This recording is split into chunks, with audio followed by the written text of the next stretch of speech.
चार का वार आप देख रहे हैं। मैं हूं आपके साथ पूर्णिमा मिश्रा और चार का वार में सबसे पहले बात होगी 2024 की लड़ाई की, जो पोस्टर तक जा पहुंची है। रविवार को केंद्रीय मंत्री अमित शाह बिहार की धरती पर मौजूद थे, जहां पर उन्होंने हजारों लोगों की भीड़ में नीतीश के पीएम बनने के सपने को सिरे से खारिज कर दिया। इधर शाह ने बयान दिया तो उधर नीतीश एंड कंपनी ने उन्हें सीधे लाल किले तक ही पहुंचा दिया। ये पूरी खबर समझेंगे विस्तार से, लेकिन चार के बार में अगली खबर आपको बताएंगी मेरी सहयोगी पूजा। देखिए, बिल्कुल चार के बार में जो दूसरी बड़ी खबर रहेगी वो है बिहार से। बिहार में रामनवमी से भड़की हिंसा शांत होती नजर नहीं आ रही है। इधर दंगाई है कि मानने को तैयार नहीं, तो उधर सियासत भी थमने का नाम नहीं ले रही। दंगाइयों पर जहां ममता दीदी सख्त हैं, तो वह हिंसा को लेकर टीएमसी और बीजेपी में भी जुबानी जंग बरकरार है। चार के वार की अगली खबर आपको बता रही है मेरी सहयोगी अमृता। बिल्कुल, चार के वार में अगली खबर पर बात होगी और तीसरी बड़ी खबर आपको मैं बताऊंगी बागेश्वर सरकार से जुड़ी हुई। बागेश्वर सरकार अपनी विवादित टिप्पणी को लेकर एक बार फिर से चर्चा में है। इस बार उन्होंने जबलपुर के दरबार में साईं बाबा को लेकर जो टिप्पणी की है, इससे साईं भक्तों के लगातार वो निशाने पर हैं। इस खबर पर विस्तार से तमाम जानकारी आप तक पहुंचाएंगे। अगली खबर के लिए रुक करेंगे मेरी सहयोगी महिमा। चार के बार में आखिर में बात होगी ट्विटर की, जिसकी नीली चिड़िया कहीं उड़ गई है और उसकी जगह ले ली है DOGE डॉक ने। इसके बारे में आपको विस्तार से जानकारी दूंगी, लेकिन इस वक्त की जो बड़ी खबर है अब आपको वो बताएंगी मेरी सहयोगी पूर्णिमा। तो चार के वार में सबसे पहले सबसे अहम खबर के साथ शुरुआत करेंगे और बात होने वाली है पूर्वी सिक्किम की, जिसमें त्योमगो झील के पास एवलांच आया है और इस एवलांच में 150 से ज्यादा लोग बर्फ में दबे हुए हैं, फंसे हुए हैं। इस वक्त ये जानकारी मिल रही है। तूफान में फंसे हुए 6 लोगों की भी मौत हुई है। बर्फ में फंसे हुए 30 लोगों को फिलहाल निकाल लिया गया है, जिनको अस्पताल में भर्ती करवाया गया है। सिक्किम का मशहूर टूरिस्ट स्पॉट है गैंगटॉक, जिसमें ये एवलांच पैदा हुआ। एवलांच की स्थिति आई, 6 लोगों की मौत हो गई है और 150 के लगभग लोग हैं बर्फ में अभी वो दबे हुए हैं। मरने वालों में अभी 4 पुरुष, 1 महिला, 1 बच्चा बताया जा रहा है। ये घटना गैंगटॉक के नाथुला दर्रे से जोड़ने वाले जवाहरलाल नेहरू मार्ग पर हुई है और घटना को लेकर पुलिस अधिकारियों ने यह जानकारी दी कि जहां हादसा हुआ वहां जाने के लिए एक पास जारी होता है। ये पास 13वें मील के लिए जारी किया जाता है, लेकिन ये टूरिस्ट बिना परमिशन के 15वें मील की तरफ चले गए, जहां पर एवलांच आया। ये घटना घटी और उसके बाद ये लोग इसकी चपेट में आ गए। कई लोगों का अभी रेस्क्यू किया जा रहा है, लेकिन दुखद आंकड़ा मौत का 6 अब तक सामने आ चुका है और इसी एवलांच में, इसी बर्फ के नीचे लगभग 150 लोग इस वक्त दबे हुए हैं। जो तस्वीरें इस वक्त आप देख रहे हैं वो एवलांच के बाद की है, जहां पर इस वक्त रेस्क्यू टीम इन लोगों को बचाने की कोशिश में लगी हुई है। सबसे पहली प्राथमिकता लोगों को बचाने की, लेकिन इसके साथ साथ आधिकारिक तौर पर जानकारी एक बड़ी लापरवाही की सामने भी आई है, यानी कि बिना परमिशन के जहां तक का पास इन टूरिस्ट को जारी हुआ था, ये लोग उससे आगे पहुंचे। और जाहिर बात है कि गैंगटॉक का ये इलाका, ये एरिया बहुत सेंसिटिव ऐसे मामलों में माना जाता है।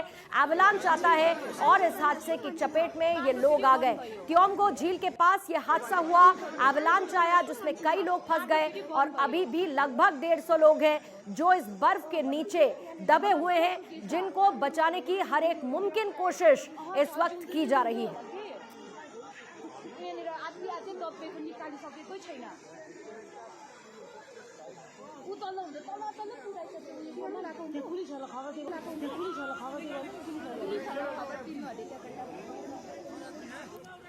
देखिए, पूर्वी सिक्किम में त्योमगो झील के पास एवलांच में 150 से ज्यादा लोग बर्फ में फंसे हुए हैं। तस्वीरें आपको लगातार दिखा रहे हैं। 6 लोगों की मौत भी हो गई है इसी एवलांच के कारण। 30 लोगों को निकाला गया है और अस्पताल में उनको भर्ती कराया गया है। सिक्किम का मशहूर टूरिस्ट प्लेस है गैंगटॉक, जहां पर यह एवलांच आया और 6 लोगों की इसमें मौत हुई है। 150 लोगों के बर्फ में फंसे होने की अभी भी जानकारी, जिनको निकालने की कोशिशें तमाम की जा रही हैं। जो जिनकी मृत्यु हो चुकी है उनमें 4 पुरुष हैं और 1 महिला है और 1 बच्चा भी शामिल है। ये घटना गैंगटॉक के नाथुला दर्रे से जोड़ने वाले जवाहरलाल नेहरू मार्ग पर हुई है।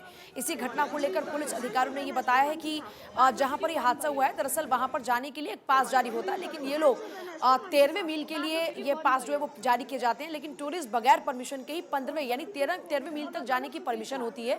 ये लोग 15वें मील की ओर चले गए और वहीं पर ये घटना घटी है। इसीलिए काफी मुश्किलों का सामना भी करना पड़ रहा है। जो रेस्क्यू यहाँ पर किया जा रहा है, जिन लोगों को निकालने की तमाम कोशिशें की जा रही हैं। दूसरी बात है कि गिनती भी 1-2 की नहीं है, बल्कि 150 से ज्यादा लोग यहाँ पर पहुंचे। अभी 6 लोगों की जान भी जा चुकी है, जिनमें 4 पुरुष, 1 महिला और 1 बच्चा भी शामिल है। त्योमगो झील के पास में यह एवलांच जिसमें कई लोग फंसे हुए हैं। और इस बीच बड़ी खबर दिल्ली से, मुख्यमंत्री ममता बनर्जी पर बीजेपी ने बोला है कड़ा हमला। टीएमसी सांसद कल्याण बनर्जी को लेकर बोला हमला। कल्याण बनर्जी को रिश्रा हुगली में देखा। बीजेपी का कहना, जहां कल्याण को देखा वहां हिंसा भड़क उठी।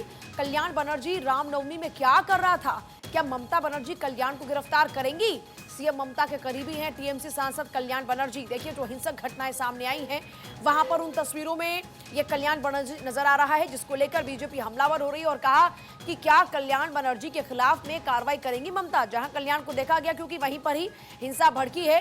और अदिति नागर हमारे साथ पॉलिटिकल एडिटर जुड़ गए। अदिति, बड़ा सवाल ये है कि अब ममता के खिलाफ में बीजेपी ने मोर्चा खोल दिया है और सबसे बड़ी बात टीएमसी सांसद कल्याण बनर्जी की वहां पर मौजूदगी, जहां पर हिंसक घटनाएं घटी। अदिति, आप तक आवाज पहुंच रही है क्या? चलिए, शायद हमारा उनसे संपर्क नहीं हो पा रहा, लेकिन देखिए सीएम ममता बनर्जी पर बीजेपी का यह बड़ा हमला है। टीएमसी सांसद कल्याण बनर्जी को लेकर यह हमला बोला गया। ये तस्वीरें भी आपके सामने हैं। ये तस्वीरें वहां की हैं जहां पर उस दौरान में ये शोभा यात्रा निकल रही थी, जहां कल्याण को देखा गया वहां पर हिंसा भड़क उठी।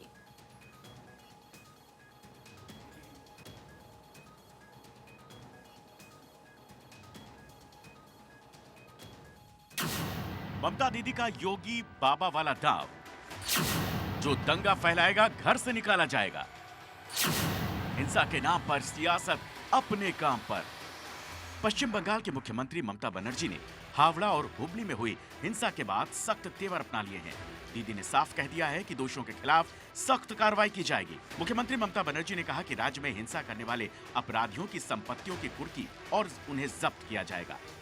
सीएम ममता ने कहा, पश्चिम बंगाल में जो भी हिंसा फैलाएगा उन अपराधियों की संपत्तियों को कानून के मुताबिक कुर्क और नीलाम किया जाएगा। इतना ही नहीं, आरोपियों की संपत्तियों को जब्त कर नीलाम करने के बाद जो भी पैसा आएगा उससे पीड़ितों को मुआवजा दिया जाएगा। पश्चिम बंगाल विधानसभा में पिछले सेशन में West Bengal maintenance of public order bill पारित किया गया था। इस बिल के मुताबिक हिंसा करने वालों की संपत्ति को जब्त किया जाएगा। ममता बनर्जी ने लोगों से शांति बनाए रखने की अपील की है। दरअसल पश्चिम बंगाल के हावड़ा और हुबली में रामनवमी की शोभा यात्रा के दौरान हिंसा हुई थी। इसके बाद दोनों शहरों का माहौल तनावपूर्ण हुआ।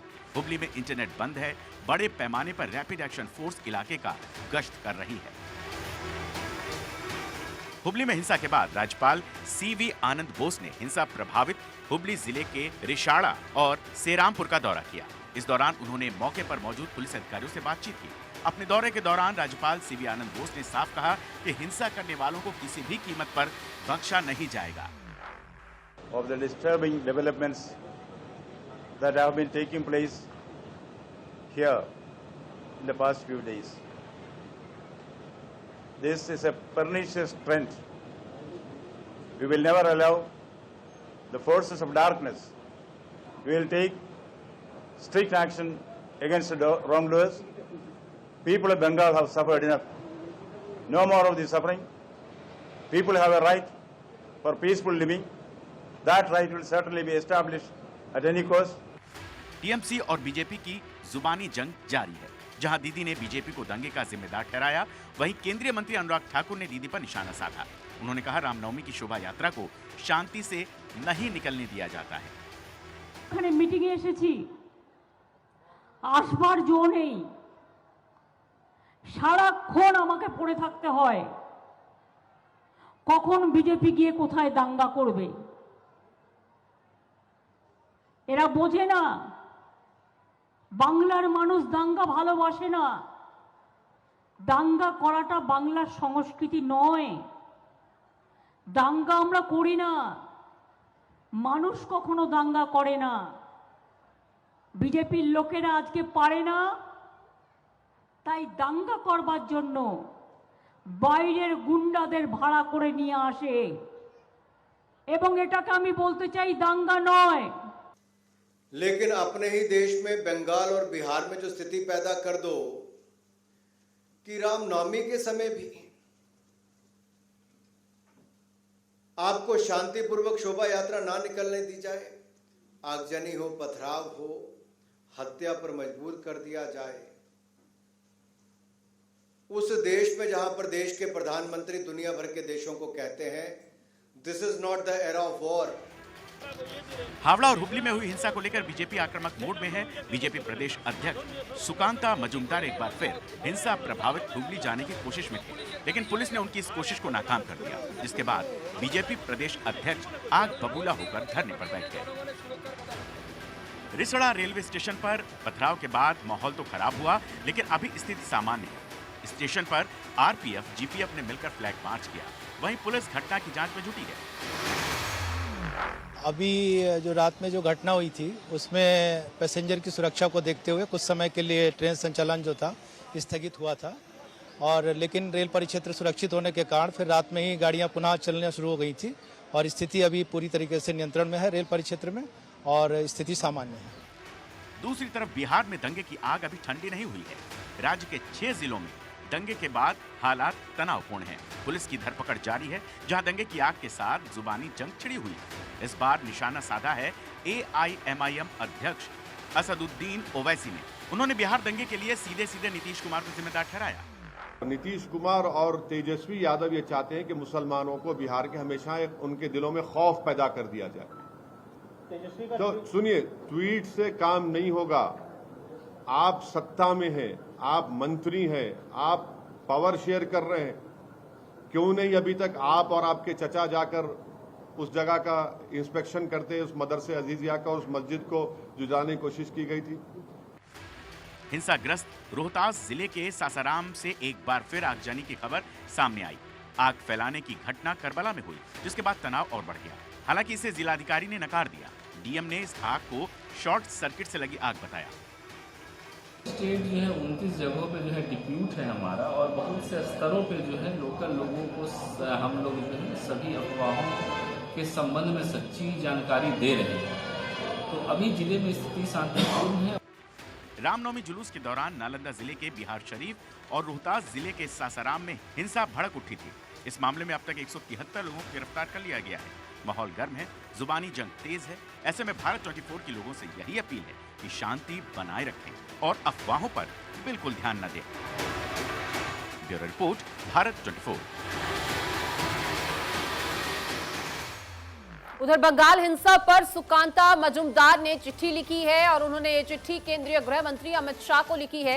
इस चिट्ठी में उन्होंने पश्चिम बंगाल के डीजीपी की शिकायत की और डीजीपी पर कार्रवाई न करने के आरोप लगाए हैं। आपको बता दें कि पश्चिम बंगाल बीजेपी के अध्यक्ष हैं सुकांत मजूमदार, जिन्होंने केंद्रीय गृह मंत्री अमित शाह को चिट्ठी लिखी है। और जिस तरह से कानून व्यवस्था बंगाल में, पश्चिम बंगाल में बिगड़ी है, रामनवमी पर जिस तरह के हालात हुए, उस सब के लिए उन्होंने अब डीजीपी पर आरोप लगाए हैं कि अब भी कार्रवाई नहीं की जा रही है पश्चिम बंगाल में। बड़ी खबर सासाराम से आपको बता दें, सासाराम में हिंसा का फुटेज सामने आया है। सीसीटीवी में दिख रहे हैं उपद्रवी। ये भी आपको बता दें कि सीसीटीवी से हो रही उपद्रवियों की पहचान 30 मार्च 2023 का ये फुटेज बताया जा रहा है। बिहार के सासाराम में हिंसा हुई थी और इसी को लेकर अब देखिए एक करके पुलिस इस पूरे मामले की तफ्तीश कर रही है। आरोपियों को लेकर भी लगातार यहाँ पर जानकारी आपको दे दें कि पुलिस हर एंगल से इस पूरे मामले की जांच करे। लेकिन एक और फुटेज निकलकर सामने आया। बिहार के सासाराम में जो हिंसा हुई थी उसका ये फुटेज इस वक्त आपकी टीवी स्क्रीन पर है, जिसमें कि आप हिंसा का ये वीडियो देख सकते हैं और इसी के आधार पर पुलिस इस पूरे मामले की लगातार जांच भी कर रही है।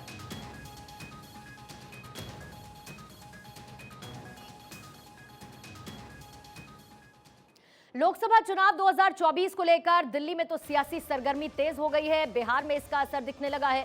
रविवार को बिहार के नवादा में हुई अमित शाह की रैली में अमित शाह ने नीतीश के पीएम बनने के सपने को भरे मंच से नकार दिया। शाह के इस बयान से नीतीश एंड कंपनी बौखला गई है। अब तो लगता है कि उन्हें 2024 चुनाव और उनके नतीजों का भी इंतजार नहीं। उन्होंने तो नीतीश को सीधे लाल किले पर पहुंचा दिया। व्यक्ति को प्रधानमंत्री बनना है और लालू जी के बेटे को मुख्यमंत्री बनना है, इसमें बिहार की जनता को पीस रहे हैं। मैं आज लालू जी को भी कहने आया हूं, लालू जी, नीतीश बाबू को आप जानते हो, प्रधानमंत्री वो बनने से रहे, वहां जगह खाली नहीं है।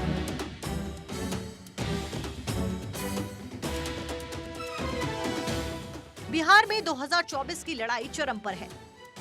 बिहार की धरती से सीएम नीतीश को अमित शाह के इस संदेश ने 2024 की जंग को हवा देने का काम किया है। अमित शाह के इस बयान के बाद नीतीश और उनके सहयोगी खुलकर सामने आ गए हैं। बीते 2 दिन से बिहार में हो रही घटनाएं तो कुछ इस ओर ही इशारा कर रही हैं। आज एक बार फिर पटना में जेडीयू ऑफिस के बाहर पोस्टर लगाए गए, जिसमें नीतीश को लाल किले के सामने खड़ा दिखाया गया। पोस्टर में लिखा है कि देश को आपका इंतजार है। उससे पहले सोमवार को नीतीश इफ्तार पार्टी में पहुंचे थे। यहाँ भी नीतीश जहाँ बैठे थे उसके बैक ड्रॉप लाल किले की बड़ी सी फोटो लगाई गई थी, जिस पर तिरंगा झंडा फहरा रहा था। संदेश साफ है कि साल 2024 में नीतीश की नजर प्रधानमंत्री की कुर्सी पर है। देखिए, लाल किला मोहब्बत की अलामत है, लाल किला सत्ता की अलामत है और लाल किला देश का बहुत बड़ा धरोहर है। अगर उसका बैकड्रॉप लगाया गया, उस थीम पे अफ्तार पार्टी की गई, तो साफ मैसेज है कि बिहार देश को लीड करेगा। बिहार के 14 करोड़ लोग भारतीय जनता पार्टी की नीतियों से मुक्ति दिलाएंगे देश को। हर बिहारी चाहते हैं कि लाल किले से झंडा कोई बिहार का लाल फहराए, तो ये सपना तो हर का है। एक बिहारी होने के नाते हम लोग भी चाहते हैं, लेकिन आदरणीय नीतीश कुमार जी ने खुद ही इसका खंडन कर दिया कई बार कि वो पीएम के रेस में नहीं है, कोई उनकी ये चाहत नहीं है। वो तमाम विपक्षी पार्टियों को एकजुट करके 2024 में भाजपा मुक्त भारत बनाना। उधर अमित शाह तो नीतीश के इस सपने को सिरे से खारिज कर ही चुके हैं। बीजेपी भी नीतीश के इस सपने को मुंगेरी लाल के हसीन सपने बता रही है। केंद्रीय मंत्री गिरिराज सिंह ने नीतीश पर निशाना साधा है। मैं पूछना चाहता हूं नीतीश कुमार जी और उनकी सरकार से कि आप मुंगेरी लाल के हसीन सपने देखें, डिजिटल ताजमहल बना करके बधाइयां ले लें। आप मस्जिद भी जाके कार्यालय खुलवा दें, मुझे कोई इतराज नहीं। सबको अधिकार है प्राइम मिनिस्टर बनने के लिए, वैकेंसी नहीं है ये एक अलग बात है। लेकिन ये नीतीश कुमार जो कर रहे हैं ये बिहार के लिए और देश के लिए हानिकारक है। नहीं, इफ्तार में जाना कोई गुनाह थोड़ी। मैं भी इफ्तार में जाता हूँ, मैं भी जाऊँगा इफ्तार में। और लाल किला क्यों? इनको तो चाहिए कि वाइट हाउस की तस्वीर लगा दें, उसके सामने खड़े होकर फ़ोटो खिंचवाएं, लगाएं, ताकि उनके लोग खाली तन और दावा कर सकें कि भारत के प्रधानमंत्री तो क्या, वो तो इतने सक्षम हैं कि अमेरिका के राष्ट्रपति भी हो सकते हैं। तो फ़ोटो खिंचवाने में क्या लगा हुआ? और बैनर लगाने से कोई प्रधानमंत्री बन जाता है क्या? बिहार से दिल्ली का सफर नीतीश के लिए 2024 में पूरा होगा या नहीं, ये तो वक्त तय करेगा। लेकिन पीएम की कुर्सी को लेकर सुशासन बाबू के दिल के अरमान किस कदर जाग रहे हैं, वो इन तस्वीरों से साफ दिख रहा है। Bureau report, Bharat 24। और 4 के वार में अब बात ट्विटर के बदले रूप की। सोशल नेटवर्किंग साइट ट्विटर की नीली चिड़िया अब कल की बात हो गई है, क्योंकि अब आप ट्विटर खोलेंगे तो आपको नीली चिड़िया नहीं बल्कि एक क्यूट डॉगी नजर आएगा।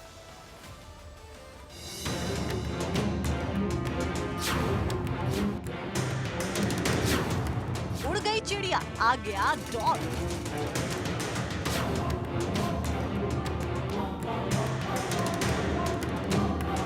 ट्विटर के यूजर्स अचानक उस वक्त हैरत में पड़ गए जब उनके ट्विटर हैंडल पर नीली चिड़िया अचानक से फुर हो गई और उसकी जगह पर लोगों को डॉग की इमेज दिखाई देने लगी।